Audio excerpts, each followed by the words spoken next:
आज हम डिस्कस करेंगे फैक्ट्री एक्ट एमसीक्यू, जिसमें आपका फैक्ट्री एक्ट पे डिस्कशन होगा। और फैक्ट्री एक्ट के जो मैंने पढ़ाया हुआ है उसमें आप लोगों को देखना होगा कि फैक्ट्री एक्ट के किस तरह के क्वेश्चंस आते हैं, किस तरह का फैक्ट्री एक्ट में चाहे वो किसी भी एग्ज़ाम में फैक्ट्री एक्ट को लेकर किस तरह के क्वेश्चन पूछे जाते हैं। तो एकदम स्टार्टअप से करेंगे और इसमें आपके बहुत सारे पॉइंट्स को रिवीजन भी कर देंगे।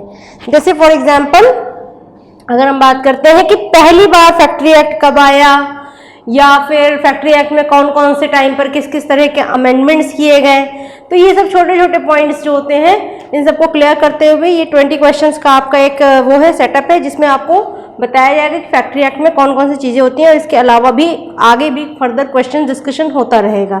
सबसे पहले हम देखेंगे कि factory act, the first question is in which year did the factory act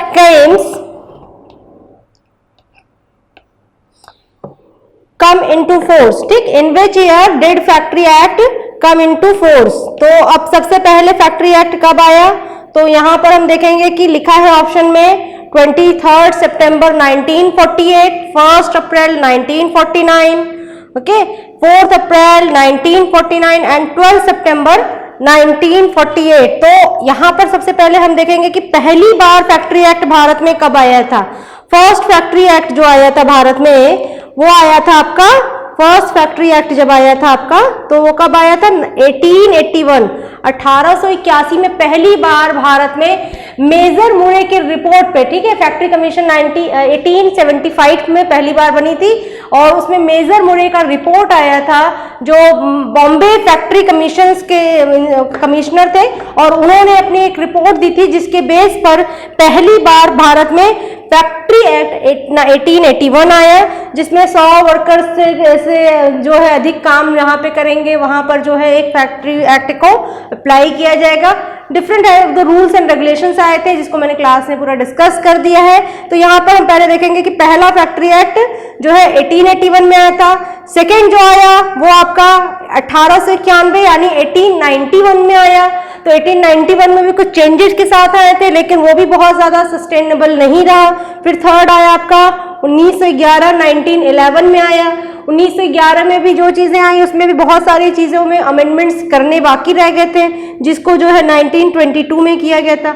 1922 के बाद जो है फिर 1934 में एक फैक्ट्री एक्ट बनी और इसके बाद जो लास्ट इसमें हुआ कि फैक्ट्री एक्ट में मतलब कि अगर इसे देखा जाए तो सीरीज में the 6th factory act was passed in 1948।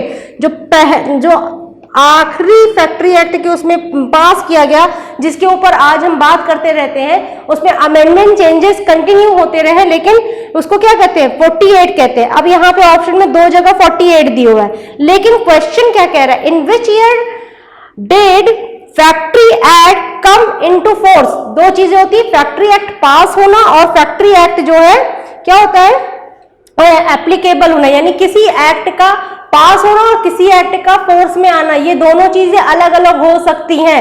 जरूरी नहीं कि जो एक्ट जिस समय पास किया जाए उसी समय वह एप्लीकेबल में भी आ जाए, उसी समय से लागू किया जाए।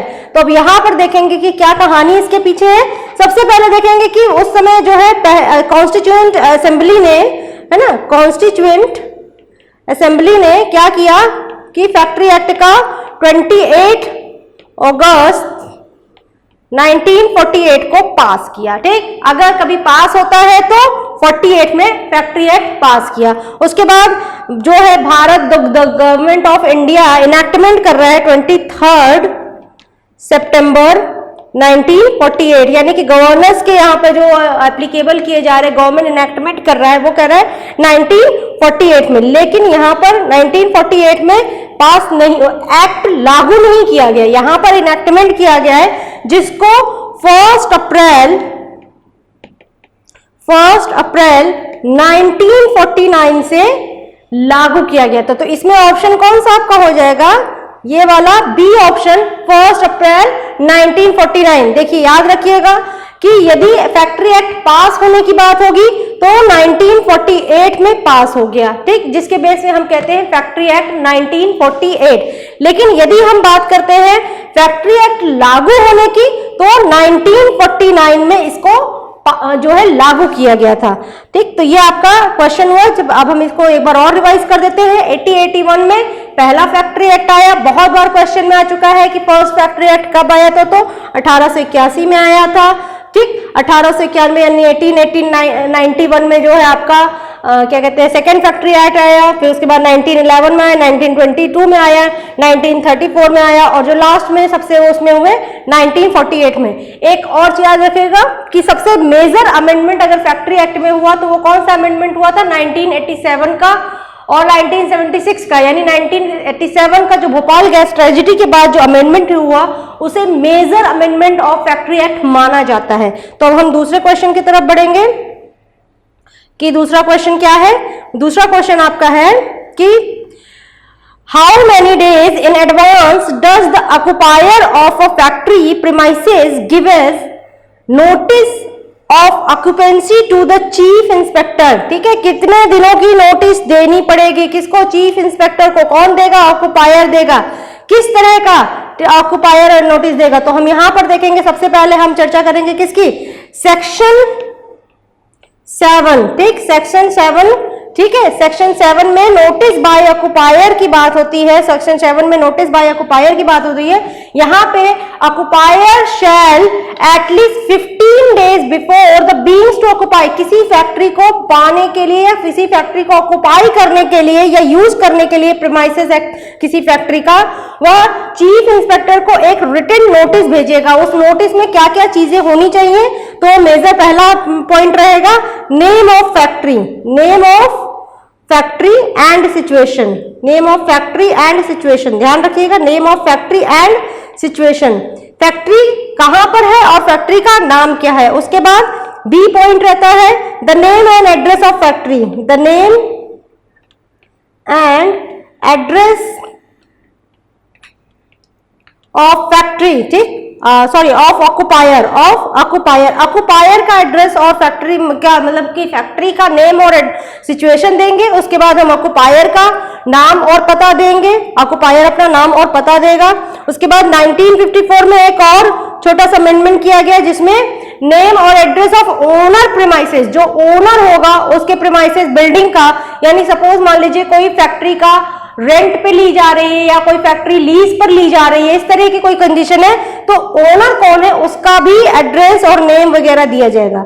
नेम एंड एड्रेस वगैरह सारी चीजें वहां पर भी दी जाएंगी। इसके बाद आपका आ जाता है क्या चीज कि किस एड्रेस पर उससे कम्युनिकेशन होगा, यानी ऑक्युपायर से सी पॉइंट, ऑक्युपायर से कम्युनिकेशन एड्रेस। यहां पर हम कम्युनिकेशन एड्रेस देंगे।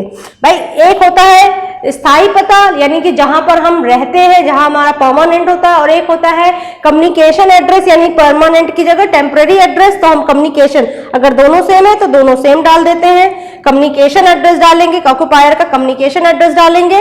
और उसके बाद डी पॉइंट रहेगा मैन्युफैक्चरिंग। ठीक है, किस तरह की मैन्युफैक्चरिंग, सेक्शन जो है 2 का क्या कहता है, मैन्युफैक्चरिंग प्रोसेस को डिफाइन करता है एज पर फैक्ट्री एक्ट, जिसमें हम देखते हैं कि किस तरह की मैन्युफैक्चरिंग प्रोसेस होगी। तो मैन्युफैक्चरिंग प्रोसेस में अगर हम देखते हैं, मैन्युफैक्चरिंग प्रोसेस की बात करते हैं, तो मैन्युफैक्चरिंग प्रोसेस में लास्ट, ध्यान रखिएगा, लास्ट के क्या आपके वो रहे हैं, लास्ट का क्या रहा है। ठीक, लास्ट में आपकी क्या क्या चीजें बनी हुई हैं फैक्ट्री में, उसका हम पूरा डिस्क्रिप्शन देंगे। लास्ट का डिस्क्रिप्शन देंगे कि फैक्ट्री एक्ट में क्या क्या बन रहा था, क्या क्या नहीं बन रहा था, रिलेटिंग उस 12 महीने के अंदर में क्या क्या चीजें फैक्ट्री एक्ट में बनाई जा रही थी। और इसके बाद है नेक्स्ट 12 मंथ, नेक्स्ट 12 मंथ का भी हम ब्यौरा देंगे कि उस फैक्ट्री में क्या क्या बनाया जाएगा। तो नेचर ऑफ मैन्युफैक्चरिंग हो जाएगा। उसके बाद जो है टोटल हॉर्स पावर दिया जाएगा, हॉर्स पावर का डिटेल दिया जाएगा। ठीक, उसके बाद द नेम ऑफ मैनेजर, अगर कोई फैक्ट्री का मैनेजर है तो उसके बारे में बताया जाएगा, उसके बारे में बताया जाएगा।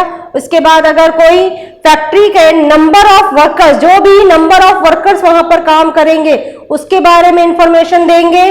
ठीक, एवरेज नंबर ऑफ वर्कर्स, कितने काम करने वाले, मतलब कि उस मजदूर उस फैक्ट्री में कितने काम करेंगे मजदूर, यानी कि 500 मजदूर काम कर रहे हैं, लेकिन 500 क्या एक ही दिन में काम करेंगे, नहीं, ऐसा तो कुछ है नहीं। तो एवरेज नंबर ऑफ मजदूर का भी दिया जाएगा कि लगभग 450 मजदूर डेली का काम करेंगे, एवरेज नंबर ऑफ जो है पर्संस का दिया जाएगा। और इसके बाद जो भी वहां पर पर्टिकुलर सब्सक्रिप्शन प्रिस्क्राइब रहेगा, जो भी वहां पे फैक्ट्री में अदर चीजों का डिस्क्रिप्शन देना होगा, ये देना होगा। तो हम देखेंगे कि फैक्ट्री एक्ट में जो है कि किन किन चीजों के बारे में बताया जाएगा, नेम ऑफ फैक्ट्री और सिचुएशन, ठीक है। ऑक्युपायर यानी कि पूरा ऑक्युपायर अपने फैक्ट्री से रिलेटेड, अपने फैक्ट्री में क्या करना है, इन सब से रिलेटेड डिस्क्रिप्शन देगा, जिसके बारे में हम चर्चा कर चुके थे फैक्ट्री एक्ट पढ़ाते समय। अब हमारा क्वेश्चन है, what are the general duty of an occupier, ठीक है। ऑक्युपायर की जनरल ड्यूटी क्या है, ऑक्युपायर की general duty, general duty of occupier हम सेक्शन जो है क्या कहते हैं 7 का ए पॉइंट में हम लोग पढ़ते हैं, जनरल ड्यूटीज ऑफ ऑक्युपायर, ठीक है। ऑक्युपायर यानी कि जो सेक्शन डेफिनेशन में हम लोग देखते हैं सेक्शन 2 का एन कहता है कि ऑक्युपायर कौन होता है फैक्ट्री को, जो कंट्रोल करेगा, यानी पार्टनर होगा या फिर कोई मैनेजर होता है या फैक्ट्री मैनेजर होगा, ये सब क्या कहे जाएंगे, ओनर होगा, ये ऑक्युपायर ऑफ द फैक्ट्री कहे जाएंगे। तो यहां पर इसकी कुछ ड्यूटी होंगी। पहला ऑप्शन दिया हुआ है, maintenance of a plant and system of work in factory are safe without risk to health, ठीक है। जो भी मेंटेनेंस प्लांट में हो रहे हैं या वर्क हो रहा है फैक्ट्री में, वो सेफ होना चाहिए। क्या होना चाहिए, विदाउट रिस्क, यानी कि हेल्थ पर कोई सी तरह का रिस्क नहीं होना चाहिए। Ensure safety and absence of risk to health, ठीक, ensure safety and absence of risk to health in use, handling, storage and transport of articles and substance, ठीक। यहां पर हम देखेंगे कि ensure safety and absence of risk to health, ठीक, health in use, handling, storage and transport of articles and substance। तीसरा है specifying the area, ठीक, defining the local mean time ordinarily deserve therein, ठीक। अब यहाँ पर ऑप्शन में D दिया हुआ है, सी दिया है और ए एंड बी दिया है। तो सबसे पहले हम डिस्कस करेंगे किस पर, कि जनरल ड्यूटीज ऑफ ऑक्युपायर क्या होगा, कि जनरल ड्यूटीज ऑक्युपायर की क्या रहेंगी। जनरल ड्यूटीज में हम बात करते हैं तो सबसे पहले ऑक्युपायर का सबसे बड़ा रोल होता है कि वर्कर्स जो भी ऑर्गेनाइजेशन फैक्ट्री में काम करने आ रहे हैं वो क्या हो, सेफ हो, ठीक है, उनकी हेल्थ को कोई रिस्क ना हो। जैसा कि हम लोग चैप्टर 3 और चैप्टर 4 में फैक्ट्री एक्ट के पढ़ते हैं, हेल्थ का पूरा पार्ट पढ़ते हैं चैप्टर 3 में, और सेफ्टी का पूरा पार्ट पढ़ते हैं किसमें, चैप्टर 4 में। तो वहां पर सेफ्टी और हेल्थ सही ऑप्शन है। Ensure safety and absence of risk to health, ठीक है। और यहाँ पर फिर भी वही चीज, हैंडलिंग यानी कि proper handling, protection of eyes, हम सामान कैसे उठाएं, वर्कर्स को हमको ट्रेनिंग देना पड़ेगा, जो भी उसको सेफ्टी किट्स दी जा रही हैं, हैजार्ड्स के उसमें दिए जा रहे हैं कि रिस्क को कम करने के लिए, हैजार्ड्स को कम करने के लिए उसका प्रॉपर इस्तेमाल करना उसको आना चाहिए। लेकिन सी और डी कहीं से भी फिट नहीं हो रहा है, तो only A and B is right answer, ठीक है। सेक्शन आप अगर देखेंगे तो सेक्शन 7 का ए, ठीक, जनरल ड्यूटी ऑफ ऑक्युपायर में ये सारी चीजें लिखी हुई, जनरल ड्यूटी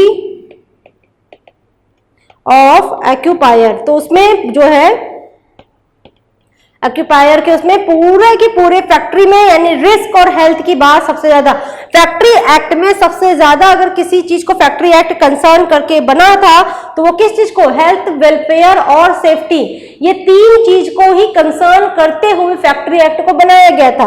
बाकी सारी चीजों के लिए तो अलग अलग एक्ट है ही, लेकिन हेल्थ को फैक्ट्री में हेल्थ, वर्कर्स के हेल्थ के पॉइंट ऑफ व्यू से, वर्कर की सेफ्टी के पॉइंट ऑफ व्यू से, और वर्कर के लिए कुछ वेलफेयर यानी कि चैप्टर 5 जो हम वेलफेयर पढ़ते हैं, which provisions regarding health are mentioned in the section 11 to 20 in factory act।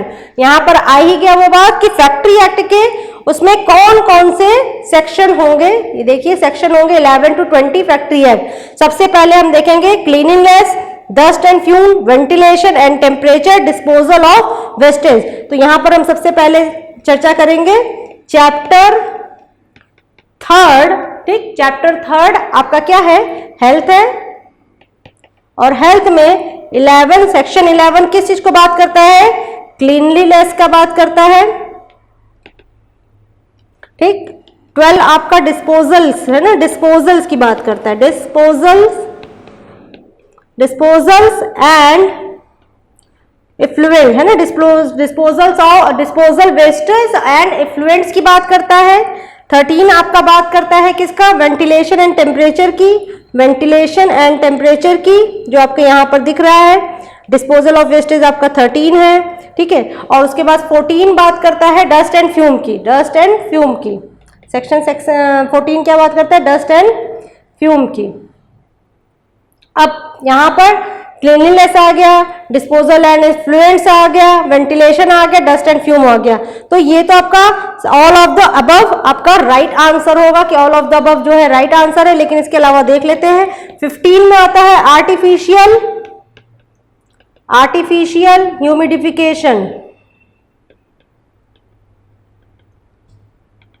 Humidification, ठीक। उसके बाद 16 आता है ओवर क्राउडिंग। 17 आपका आता है लाइटिंग। 18 आता है ड्रिंकिंग वाटर।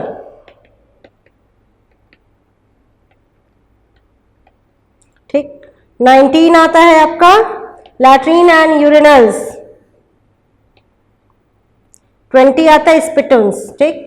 जो हमने क्वेश्चन में देखा है कि 11 to 20 की बात किया कि ये पूरे सेक्शन है, cleanliness, disposal of wastage and effluents, ठीक, ventilation and temperature, dust and fume. All all of the अबव रहेगा, artificial humidification, lighting, drinking water. यहाँ पर ध्यान रखिएगा 250 वर्कर होने पर कूल वाटर देने का प्रोविजन रखा गया है, कूल वाटर देने का प्रोविजन रखा गया। कई बार क्वेश्चन में आता है कि कितने वर्कर्स वो काम करेंगे, कि जो है ठंडा पानी दिया जाएगा तो 250 वर्कर पे ड्रिंकिंग वाटर दिया जाता है। तो यहाँ पर ये क्वेश्चन डिस्कशन हुआ। अब नेक्स्ट क्वेश्चन नंबर 5 देखते हैं। As per the factory act, after how many years should the factory premises be painted and revarnished, ठीक है। रीवार्निश या रिफर्निश हम कहेंगे कि कितने साल के उसमें, तो एनुअली लिखा है, 10 ईयर लिखा है। और इसमें जब हम सेक्शन 11 क्लीनिंगनेस पढ़ते हैं, ठीक है, हेल्थ का सेक्शन 11 क्लीनिंगनेस पढ़ते हैं, तो उसमें दिया हुआ है पूरा का पूरा वो डी पॉइंट क्या, all inside walls and partition, all inside walls and partition, ceiling और tops of rooms and all walls, sides and the top of passages and staircase shall, ठीक, where they are painted, otherwise then with washable water paint or varnished or repainted, revarnished at least 5 in years, ठीक है, at least once in a every 5 years, ठीक है, once in a every 5 years है ना, period of 5 years में हम उसको वो करेंगे। तो यहाँ पे ऑप्शन क्या होगा, 5 years का ऑप्शन सही होगा। नेक्स्ट क्वेश्चन देखेंगे। एज पर section 2 in factory act, who will be called as an adult. Section 2 का ए पॉइंट सबसे पहला, ठीक है, जब हम चैप्टर 1 में सेक्शन 2 पढ़ते हैं, सेक्शन 1 में हम पूरा इंट्रोडक्शन देखते हैं कि फैक्ट्री का नाम क्या है, फैक्ट्री कहाँ पर इसको लागू, scope of the factory act कहाँ पर लागू किया जाएगा, ये सब चीजें देखते हैं। सेक्शन 2 का जब हम सबसे पहला, सेक्शन 2 का ए क्या कहता है कि कोई भी पर्सन हु, ठीक है, पर्सन हु इज क्या कहते हैं, completed 18 years of age, who is completed 18 years of age, तो उसे एडल्ट माना जाता है, ठीक। तो वहां पर एडल्ट, एडोलसेंट और इन सब की अलग अलग डेफिनेशंस में उसमें दिया गया है। सेक्शन 2 का ए कहता है एडल्ट की डेफिनेशन, तो सेक्शन 2 का बी कहेगा एडोलसेंट की डेफिनेशन। तो who has not completed his 18 years, तो वो एडोलसेंट हो जाता है, ठीक है। चाइल्ड की डेफिनेशन में जो कंप्लीट नहीं किया है क्या, 14 ईयर्स यानी 14 ईयर्स जो कंप्लीट नहीं किया उसे हम चाइल्ड कहते हैं। सेक्शन 2 का सी हम लोग देखते हैं, तो वहां पर ये चीज देखते हैं। तो यहां पर जो ऑप्शन आपका होगा वो क्या होगा सही, a person who has completed 18 years of age, वो क्या होगा, एडल्ट होगा सेक्शन 2 के ए के अकॉर्डिंग। अब हम चलते हैं नेक्स्ट क्वेश्चन पर। नेक्स्ट क्वेश्चन है section 2G under the act define. Section 2G, यहां पर ये क्वेश्चन गलत दिया हुआ है। सेक्शन 2 का G जो है वो तो पावर को डिफाइन करता है, तो यहाँ पर 2 का G जो है, यहाँ पर हम लोग देख लेते हैं 2 का G पहली बात तो पावर को डिफाइन करता है। तो यहाँ पर ऑप्शन में चाहे 2 का K लिखा हो, चाहे 2 का M लिखा हो, ठीक है, 2 का L लिखा हो, चाहे 2 का N लिखा हो, इसको हम लोग देखते हैं। सबसे पहले 2 का K, सेक्शन 2 का K मैन्युफैक्चरिंग प्रोसेस को डिफाइन करता है। मैन्युफैक्चरिंग प्रोसेस को डिफाइन करता है। 2 का K मैन्युफैक्चरिंग प्रोसेस को डिफाइन करता है। L आपका वर्कर्स को डिफाइन करता है, वर्कर्स को डिफाइन करता है, ठीक। उसके बाद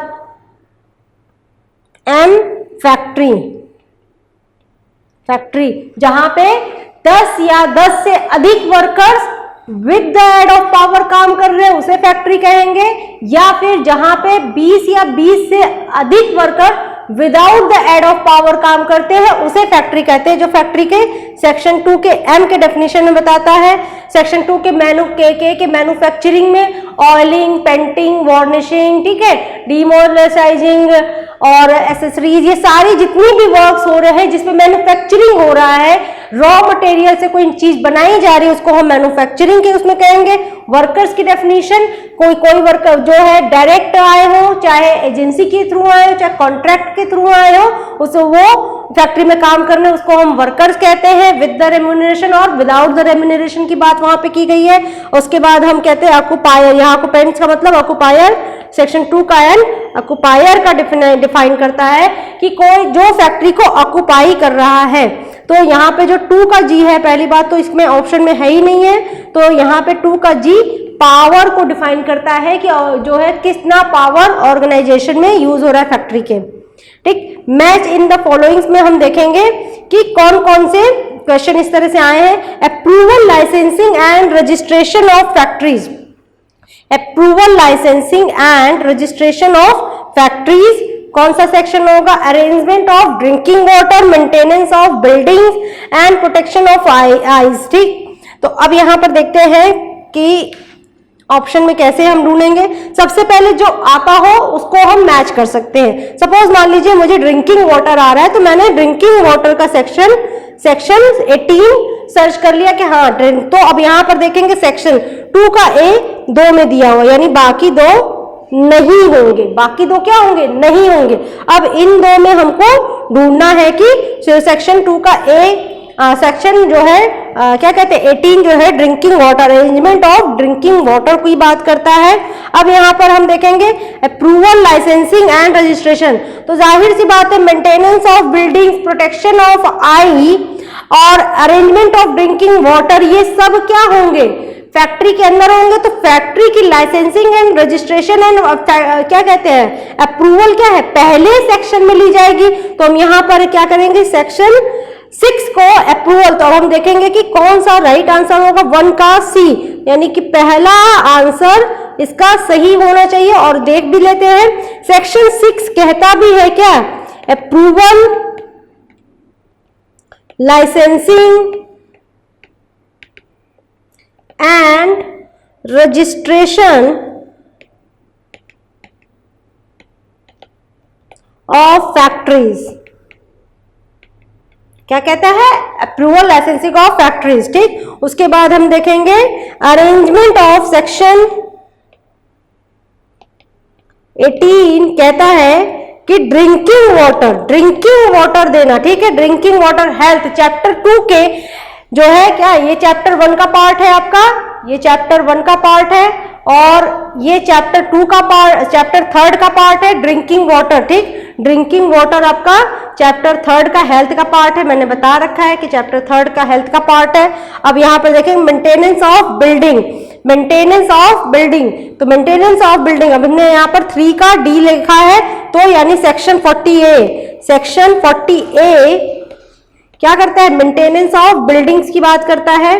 जो हम लोग हैजार्ड्स के और उसमें पूरा देखते हैं, वहां पर क्या देखते हैं? से नया पूरा जुड़ा रहता है सेक्शन 40 का ए और 40 का बी दो उसमें जुड़ा रहता है, तो वहां पर हम सेफ्टी के उसमें देखते हैं कि चैप्टर 4 में हम देखते हैं सेफ्टी के, तो मेंटेनेंस ऑफ बिल्डिंग्स और प्रोटेक्शन ऑफ आई जो है, प्रोटेक्शन ऑफ आई आपका सेक्शन 35 कहता है। सेक्शन 35 क्या कहता है? प्रोटेक्शन ऑफ आई, यानी कि वर्कर्स अगर किसी ऐसी जगह काम कर रहे हैं जहां पर केमिकल या डस्ट या फ्यूम्स या किसी तरह के कंकड़ पत्थर वाली जगह, धूल भरी जगह पे काम कर रहे हैं, तो उनको प्रॉपर वे में क्या दिया जाए, एक क्या कहते हैं, शावर लगी होनी चाहिए, ताकि जो है वो कभी भी आंखों को धुल सकते हैं। और उसके अलावा प्रोटेक्शन ऑफ आई, इसके लिए उनको गॉगल्स या फिर क्या कहते हैं, जो भी प्रोटेक्शन ऑफ आई के लिए उनको प्रोडक्ट दिया जाए, ताकि वो आंखों पर उनके वो ना हो। जैसे वेल्डिंग मशीन्स का काम करते समय हम लोग देखते हैं ना कि वेल्डर्स क्या रहते हैं, अपने आगे एक पूरा शीशे का, कांच का बना हुआ वो लगाकर वेल्डिंग करते हैं, ताकि वो किरणें जो है उनकी आंखों को नुकसान ना पहुंचाए।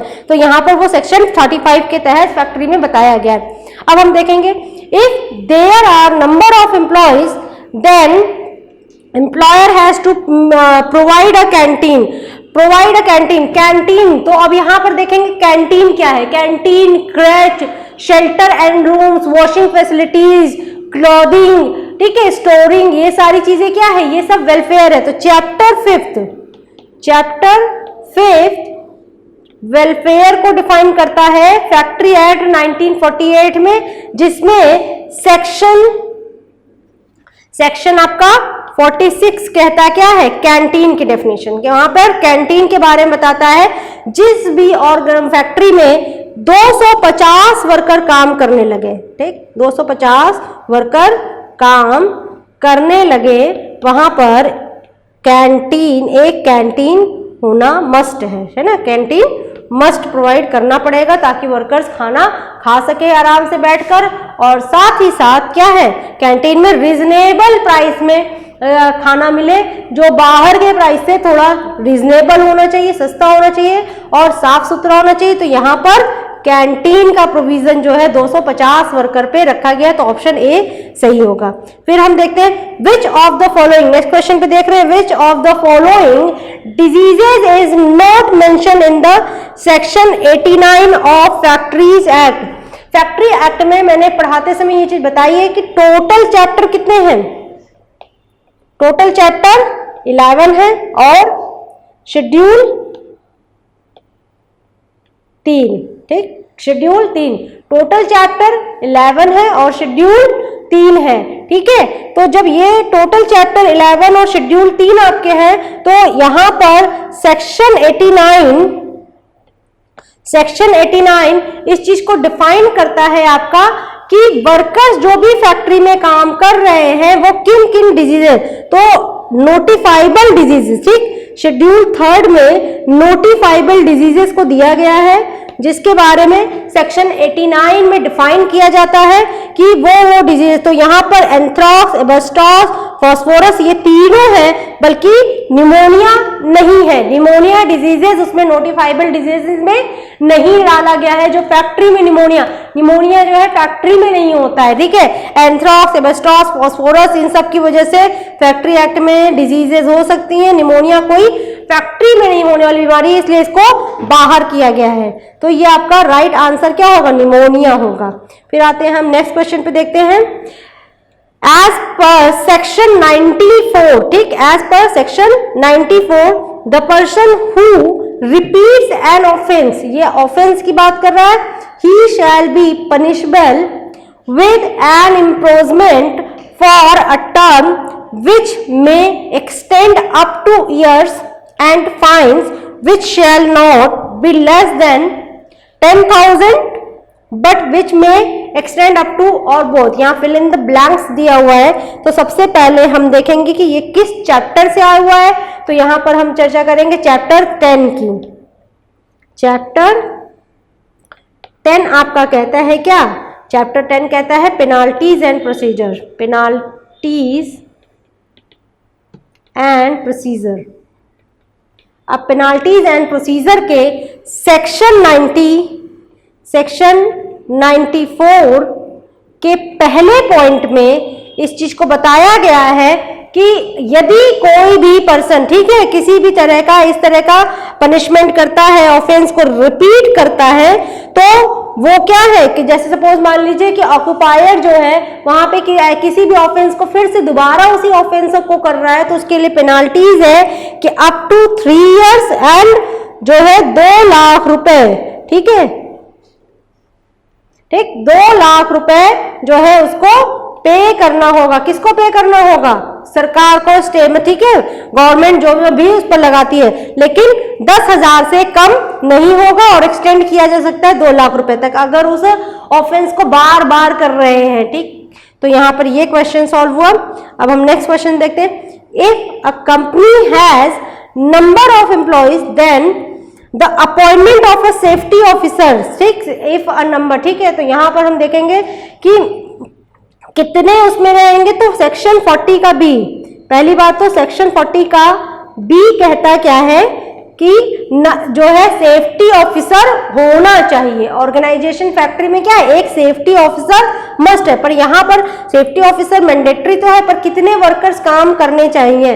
तो चैप्टर 4 का सेफ्टी पॉइंट का सेफ्टी ऑफिसर के लिए बताया गया है कि 1000 वर्कर जिस दिन काम करने लगे, ठीक, 1000 और मोर देन 1000 और मोर देन 1000 वर्कर जिस दिन काम करने लगे आपके ऑर्गेनाइजेशन में, उस दिन आपको एक सेफ्टी ऑफिसर रखना मैंडेटरी रहेगा और उसका क्वालिफिकेशन वगैरह सब कुछ चेक किया जा सके, ठीक। Which of the, next question में देख रहे हैं, which of the following is an obligation of the employer is as mention in the factory act, ठीक है।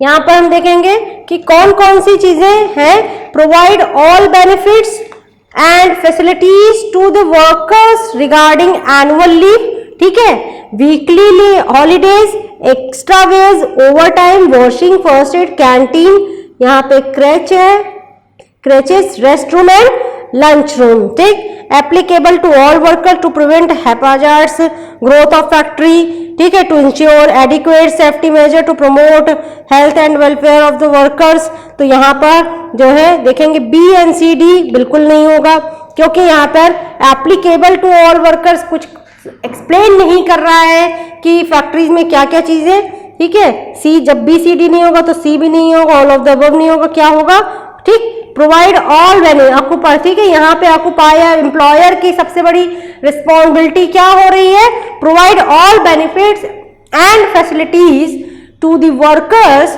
Regarding annual leave, weekly holidays and extra wages for overtime, washing, first aid, canteen, creche, rest and lunch room. ये इसका right answer होगा।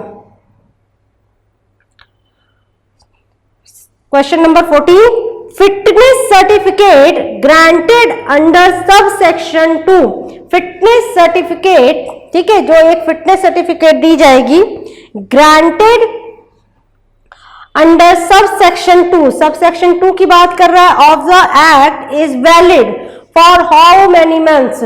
सबसे पहले इसमें देखना ये रहेगा कि ये फैक्ट्री एक्ट के किस चैप्टर से है। तो चैप्टर ये आपका आता है 7 सेक्शन 69 का 3 पॉइंट कहता है certificate of fitness, certificates of fitness granted और रिन्यू, ठीक है। यहाँ पे तो ग्रांटेड की बात की है, लेकिन यहाँ पर हम और बता दे रहे रिन्यू, ठीक, रिन्यूड अंडर सब सेक्शन 2, उसका सब सेक्शन 2 यही है, under sub section 2 shall be valid for a period of 12 months, ठीक। यहां पर क्या बात करेगा, shall be valid for period of 12 months. तो यहां पर हम देखेंगे 12 मंथ्स की बात कर रहा है, तो हम 12 मंथ्स पे टिक लगा देंगे कि 12 महीने के अंदर में उसको जो है सर्टिफिकेट को रिन्यू करवाना पड़ेगा और 12 महीने के लिए ही वो सर्टिफिकेट वैलिड होगा, यानी जनवरी टू दिसंबर के लिए जो है वो सर्टिफिकेट वैलिड होगा। From the below mentioned option which of the following is not mentioned under the welfare provision of in the factory act, इसमें से कौन सा, बहुत इंपॉर्टेंट क्वेश्चन है, कई बार एग्जाम में आया हुआ है कि कौन सा ऐसा है जो कि क्या है ड्रिंक की मतलब कि वेलफेयर प्रोविजन में नहीं है, ठीक। कैंटीन, क्रैच, फर्स्ट एड, तो हम लोगों ने बता रखा है कि जो है चैप्टर 5th में हम वेलफेयर को पढ़ते हैं, और वेलफेयर में हम वॉशिंग फैसिलिटीज,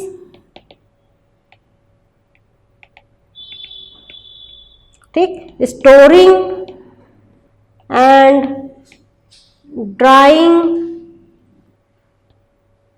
क्लॉथिंग, ठीक, facilities for sitting, first aid, okay. और क्या चीज हम पढ़ते हैं फर्स्ट एड के अलावा? कैंटीन,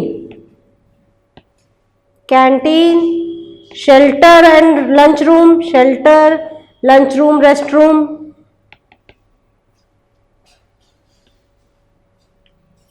ठीक। उसके अलावा क्रेचेस, वेलफेयर ऑफिसर, ठीक, and power make to call. जबकि ड्रिंकिंग वाटर किसका पार्ट है? हेल्थ का पार्ट है, चैप्टर 3 का, हेल्थ का पार्ट है चैप्टर 3 में, सेक्शन 18। यानी कि ड्रिंकिंग वाटर क्या होगा? सही होगा, कैंटीन पाया जाता है, वेलफेयर फैसिलिटी में क्रैच पाया जाता है, फर्स्ट एड पाया जाता है, जबकि हेल्थ के उसमें ड्रिंकिंग वाटर जो है वेलफेयर फैसिलिटी नहीं है। अब हम देखेंगे नेक्स्ट क्वेश्चन में, which section of the act covers the topic annual leave with wages? इनमें से कौन सा सेक्शन है जो कि एनुअल लीव विद वेजेज है? Section 27, section 5, section 86, section 79। तो सबसे पहले देखते हैं सेक्शन 27 है क्या। सेक्शन 27 है प्रोहिबिशन ऑफ एम्प्लॉयमेंट, ठीक। सेक्शन 27 क्या है?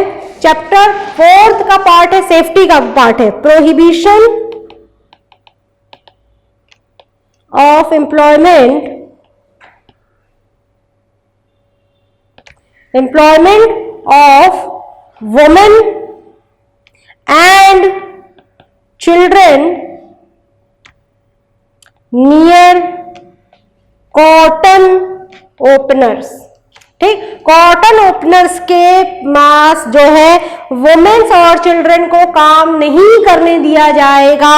ये है प्रोहिबिशन सेक्शन 27 के अकॉर्डिंग। यहां पर ब्रेकिंग बात किसकी हो रही है? एनुअल लीव विद वेजेज की। अब हम आ जाते हैं सेक्शन 5 को देखते हैं। तो सेक्शन 5 कहता है आपका क्या? Power to exempt during public emergency, ठीक। ये चैप्टर 1 का पार्ट है। पहली बात तो हम देखेंगे चैप्टर 1 में आया है, और इसमें कहता है power to exempt during the public emergency. कोई भी पब्लिक इमरजेंसी में सरकार को, स्टेट गवर्नमेंट को ये पूरा रहेगा क्या? एग्जम्प्ट करने का फैक्ट्री को, या फैक्ट्री से रिलेटेड कोई भी रूल्स एंड रेगुलेशंस को एग्जम्प्ट करने का पूरा अधिकार रहेगा। किस टाइम पे? पब्लिक इमरजेंसी में। फिर सेक्शन 86 देख रहे हैं, तो सेक्शन 86 कह रहा है power to apply, power to apply the act in certain premises, ठीक। सप्लीमेंटल, चैप्टर 9 का पार्ट है सप्लीमेंटल का, कि सप्लीमेंटल जो चैप्टर 9 में दिया गया है कि कौन कौन सी और चीजें हम एड ऑन कर सकते हैं या रिमूव कर सकते हैं, तो वो सप्लीमेंटल में डिस्क्राइब किया जाता है। सेक्शन जो है 79 यानी chapter 8 annual leave with wages को डिफाइन करता है। 79 किसको? एनुअल। तो राइट आंसर क्या हो जाएगा? Section 79 annual leave with wages को सेक्शन 79 वो बताता है कि एनुअल लीव दी जाएगी कितनी? 240 दिन। यदि कोई वर्कर्स काम कर रहा है तो उसे जो है वो लीव क्या है, उसको अगले साल में जो है अर्न लीव के तौर पर दिया जाएगा। 240 वर्किंग डेज होना चाहिए और 20 दिन पर उसकी एक लीव जो है बनती जाएगी, यानी कि 240 दिन फैक्ट्री में काम करने पर हमें एनुअल लीव मिलता है। How many hours in a week can an adult work as factory act, ठीक। एडल्ट की बात की गई है पहली चीज। दूसरा, कितने घंटे काम करेगा, किसमें? हफ्ते में, ठीक। 9 hours, 56 hour, 34 hours and 48 hours.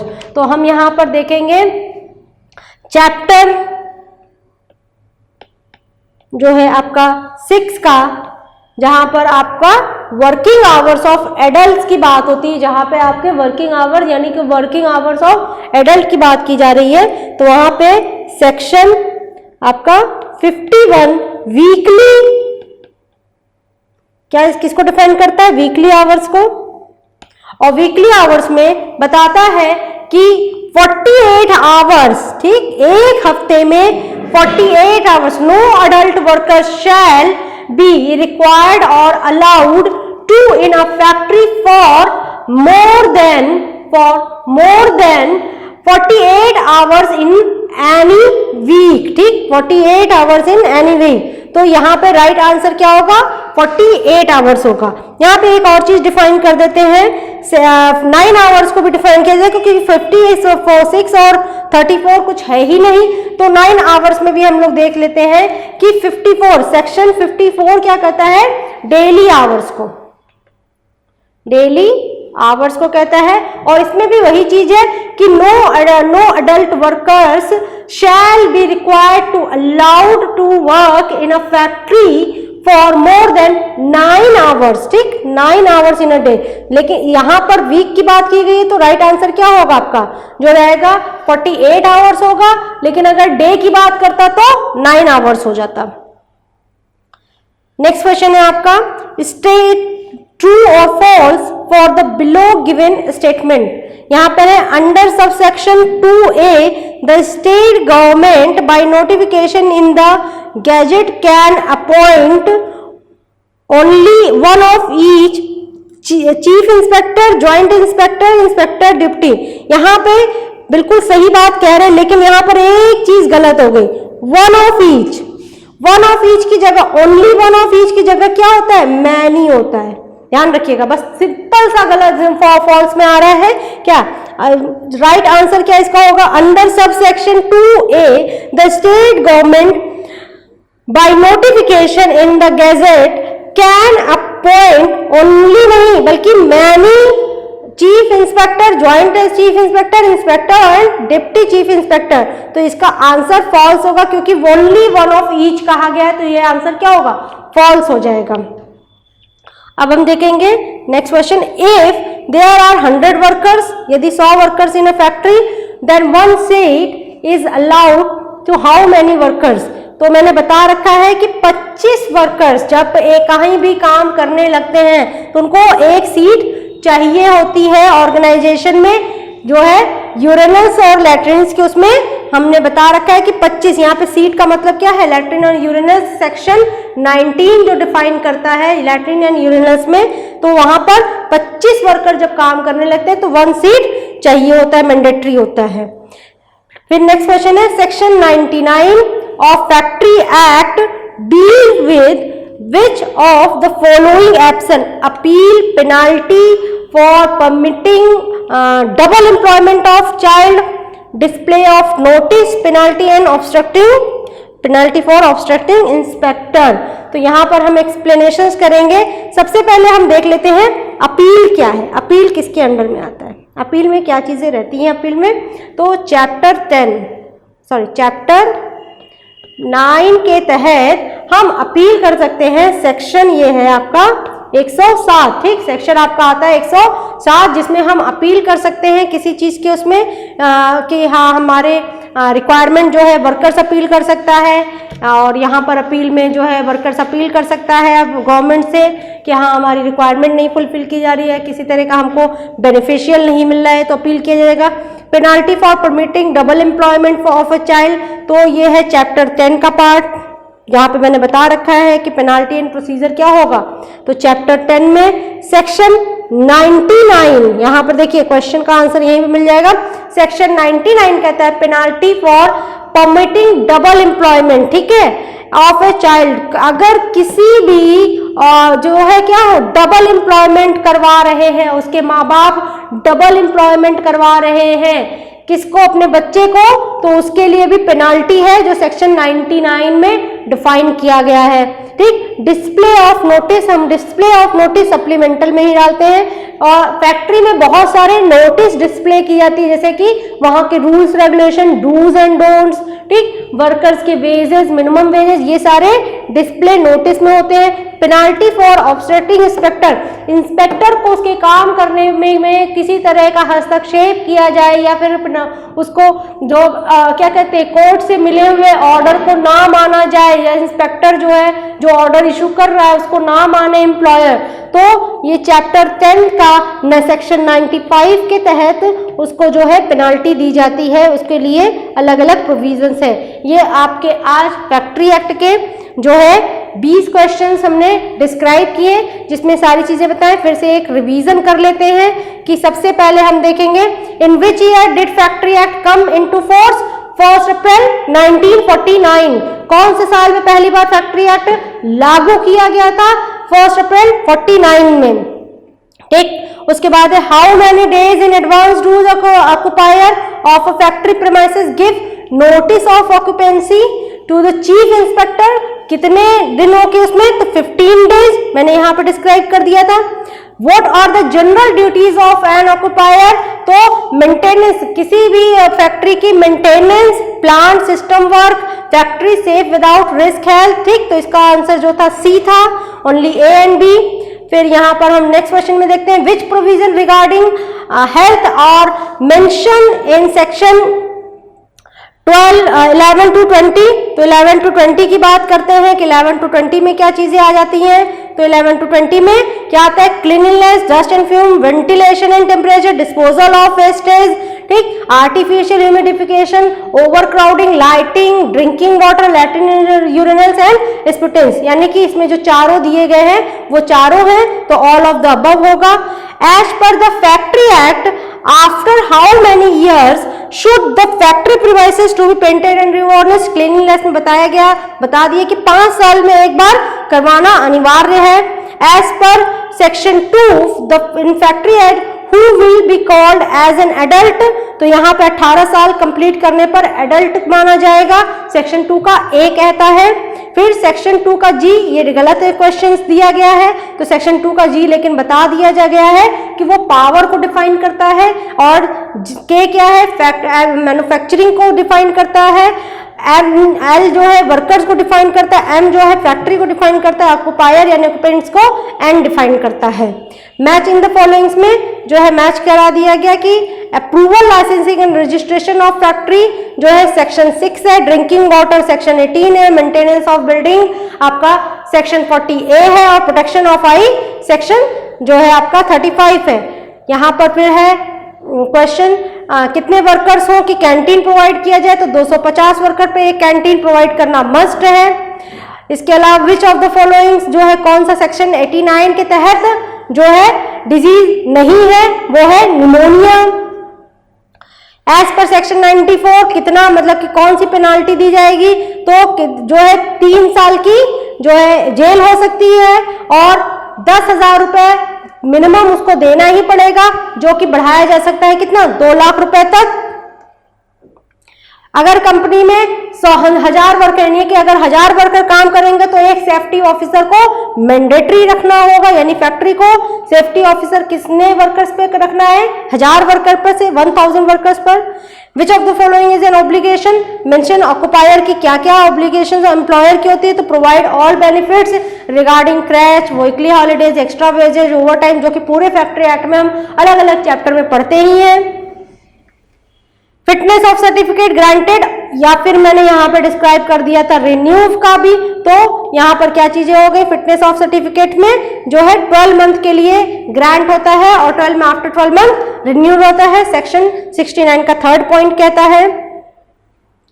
ठीक है, कौन सा इनमें से नहीं है? वेलफेयर फैसिलिटी, ड्रिंकिंग वाटर नहीं है वेलफेयर फैसिलिटी। फिर है विच सेक्शन ऑफ द एक्ट, ठीक है, कौन सा जो है एनुअल लीव विद वेजेस के लिए? तो section 79 annual leave with wages के लिए है। ठीक है, कितने हफ्ते में कितने घंटे वर्कर्स को फैक्ट्री में काम करना है? तो 48 घंटे काम करना है। और यहाँ पे जो अंडर सेक्शन 2A यानी कि स्टेट गवर्नमेंट वनली नहीं बल्कि many chief inspector, joint officer, joint chief inspector, inspector और डिप्टी चीफ इंस्पेक्टर को जो है क्या कर सकता है, अपॉइंट कर सकता है। तो इसमें फॉल्स हो जाएगा। 25 वर्कर पर एक सीट देना मैंडेटरी है। और 99 कह रहा है सर कि आपका penalty for permitting double employment of a child. तो ये आज आपका 20 क्वेश्चन का फैक्ट्री एक्ट का हो गया। इसके आगे फैक्ट्री एक्ट में और भी क्वेश्चंस पढ़ाएंगे। जो मैंने पढ़ाया हुआ है पूरा फैक्ट्री एक्ट में उसको देखेंगे तो उसमें ये सारी चीजें एक एक पॉइंट मैंने क्लियर किया हुआ है। तो नेक्स्ट टाइम आपके फैक्ट्री एक्ट से या फिर किसी और एक्ट से जो भी क्वेश्चंस उठाएंगे वो पूरा सेट में उठाएंगे। Okay, thank you.